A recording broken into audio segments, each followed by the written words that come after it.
ইনজুরির কারণে ভারত সফরে 2 match test series থেকে বাদ পড়লেন শরীফুল ইসলাম। শরীফুলের জায়গায় সুযোগ করে দেওয়া হয়েছে উইকেটরক্ষক ব্যাটার জাকের আলী অনিককে। পাকিস্তানের বিপক্ষে প্রথম টেস্ট ম্যাচে গুরুতর চোটে ইনজুরিতে থাকেন শরীফুল।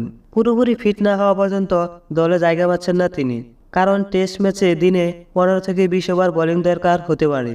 তাছাড়া সামনে টি-20 খেলা থাকায় শরীফুলকে নিয়ে কোনো ঝুঁকি নিতে চাইছে না। বোলিংয়ের জায়গায় কেন একজন ব্যাটার নিয়ে খেলবেন তার ব্যাখ্যা দিলেন জাতীয় দলের নির্বাচক হান্নান সরকার। সম্প্রতি আপনারা জানেন পাকিস্তানে সে একটা 172 রানের ইনিংস খেলেছে, লম্বা সময় ধরে খেলেছে, খুব ভালো খেলেছে। সবকিছু বিবেচনায় নিয়ে জাকেরকে এক ধাপ এগিয়ে দলে জায়গা করে দেওয়া হয়েছে। এছাড়া মিডল অর্ডারে শাহাদাত হোসেন দিব্যু গত বছরে 4টি টেস্ট খেলেছেন। তরুণ দিব্যুকে আবার সুযোগ না দিয়ে জাকেরকে বিবেচনা করে দলে আনা হয়। সাম্প্রতিক পারফরম্যান্স বিবেচনা জাকের এগিয়ে গেছেন, দিব্যুকে ভবিষ্যতের জন্য রাখা হয়েছে জানালেন হান্নান।